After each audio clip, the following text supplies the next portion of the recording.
semuanya, kembali lagi dengan aku Anissa Rashida dengan NPM A1C024006 dari Prodi Pendidikan Matematika kelas 1B. Nah teman-teman, kita kembali lagi di mata kuliah Pengelolaan Pendidikan yang diampu oleh Bapak Dr. Muhammad Kristiawan MPD. Teman-teman, materi kita kali ini adalah Manajemen Pendidikan Non-Formal dan Pendidikan Anak Usia Dini. Nah, teman-teman udah pada tahu belum nih sebelumnya apa sih pengertian dari pendidikan non-formal dan pendidikan anak usia dini ini? Dan bagaimana sih manajemen pendidikan tersebut? Kalau belum pada tahu, kita simak video ini sama-sama ya. Yuk! Yang pertama adalah definisi dan pengertian pendidikan non-formal. Definisi pendidikan non-formal menurut Peraturan Pemerintah Republik Indonesia Nomor 19 Tahun 2005 Pasal 1 adalah jalur pendidikan di luar pendidikan formal yang dapat dilaksanakan secara terstruktur dan berjenjang. Selanjutnya ada faktor pendorong.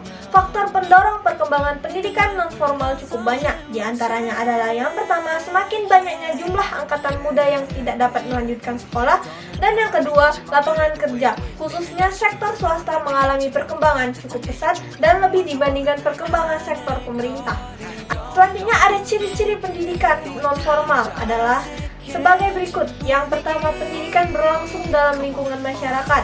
Yang kedua, guru adalah fasilitator yang diperlukan. Yang ketiga, tidak adanya pembatasan usia. Yang keempat, materi pembelajaran praktis sesuai dengan kebutuhan pragmatis. Yang kelima, waktu pendidikan singkat dan padat materi. Yang keenam, memiliki manajemen yang terpadu dan terarah. Yang ketujuh, pembelajaran bertujuan membekali peserta dengan keterampilan khusus untuk persiapan diri dalam dunia kerja. Sedangkan lembaga penyelenggaraan pendidikan non-formal antara lain yaitu kelompok bermain atau KB, taman penitipan anak atau TPA, lembaga khusus, sanggar, lembaga pelatihan, kelompok belajar, pusat kegiatan belajar masyarakat, majelis taklim, dan lembaga keterampilan dan pelatihan. Selanjutnya ada fungsi lembaga pendidikan non-formal. Fungsi lembaga pendidikan non-formal menurut Undang-Undang Sisdiknas tahun 2003 pasal 26 adalah sebagai pengganti, penambah, dan garing atau pelengkap pendidikan formal dalam rangka mendukung pendidikan sepanjang hayat. Selanjutnya ada peran pendidikan non-formal. Sebagai pelengkap pendidikan sekolah, yaitu pendidikan non-formal berfungsi untuk melengkapi kemampuan peserta didik dengan jalan memberikan pengalaman belajar yang tidak diperoleh dalam pendidikan sekolah. Selanjutnya, sebagai penambah pendidikan sekolah. Pendidikan non-formal sebagai penambah pendidikan sekolah bertujuan untuk menyediakan kesempatan belajar kepada peserta didik yang ingin memperdalam materi pelajaran tertentu yang diperoleh selama mengikuti program pendidikan pada jenjang pendidikan sekolah, alumni suatu jenjang pendidikan sekolah dan masih memerlukan layanan pendidikan untuk memperluas materi pelajaran yang telah diperoleh, dan mereka yang putus sekolah dan memerlukan pengetahuan serta keterampilan yang berkaitan dengan lapangan pekerjaan atau penampilan diri dalam masyarakat. Selanjutnya yang ketiga, yaitu sebagai pengganti pendidikan sekolah. Pendidikan non-formal sebagai pengganti pendidikan sekolah menyediakan kesempatan belajar bagi anak-anak atau orang dewasa yang karena berbagai alasan tidak memperoleh kesempatan untuk memasuki satuan pendidikan sekolah. Selanjutnya ada pengertian pendidikan anak usia dini. Pendidikan anak usia dini adalah pendidikan yang berpusat pada anak, mengutamakan bermain sebagai wadah anak untuk menggali dan berinteraksi dengan lingkungan sekitar. Melalui bermain, anak belajar banyak hal, contohnya belajar bersosialisasi, belajar memecahkan masalah, belajar berkomunikasi, dan sebagainya. Selanjutnya ada fungsi PAUD. Fungsi PAUD diantaranya yaitu meningkatkan semua potensi anak berdasarkan tingkat perkembangannya. Yang kedua, memperkenalkan anak dengan lingkungan sekitarnya.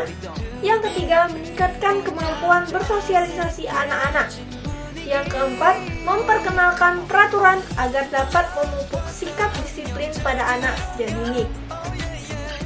Yang kelima, memberikan peluang kepada anak untuk menikmati masa bermainnya.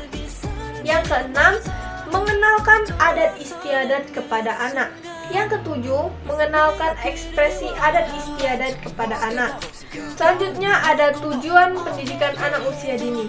Menurut UNESCO, tujuan pendidikan anak usia dini didasari oleh beberapa hal, yaitu yang pertama pendidikan. Pendidikan anak usia dini merupakan peletakan dasar pertama dalam mengembangkan kemampuan anak untuk melanjutkan pendidikan lebih tinggi, mengurangi angka mengulang kelas, serta mengurangi angka anak putus sekolah. Yang kedua, ekonomi, yaitu memberikan manfaat bagi keluarga maupun pemerintah. Yang ketiga, hak dan hukum, yaitu seluruh anak memiliki hak memperoleh pendidikan sejak usia dini serta dijamin dalam undang-undang. Dan yang terakhir, sosial. Dengan adanya pendidikan anak usia dini diharapkan menekan angka kemiskinan. Pentingnya PAUD bagi anak usia dini prasekolah sehingga perlu diintensifkan pengembangannya adalah memenuhi hak anak untuk tumbuh dan berkembang secara baik. Yang kedua, mengoptimalkan masa emas perkembangan anak. Yang ketiga, meningkatkan kesiapan anak bersekolah. Yang keempat, meningkatkan efisiensi pendidikan, seperti menurunkan angka mengulang kelas dan meningkatkan kemampuan anak untuk mengikuti pendidikan lebih tinggi. Yang kelima, jangka panjang, yaitu yang pertama meningkatkan produktivitas kerja, kesejahteraan hidup, penerimaan pajak, menurunkan angka kejahatan dan pengangguran. Yang keenam, yaitu sebagai investasi sumber daya manusia atau human capital yang paling menguntungkan. Nah, gimana nih teman-teman setelah melihat pembahasan tadi, setelah kita bahas sama-sama, gimana nih? Teman-teman udah pada tahu kan apa itu pendidikan non formal dan pendidikan anak usia dini? Kalau udah pada tahu, kita tutup pertemuan kita pada kali ini. Dan ini juga menjadi pertemuan kita yang terakhir nih teman-teman untuk semester ini. Kalau gitu, sampai jumpa di video-video selanjutnya ya. Bye-bye.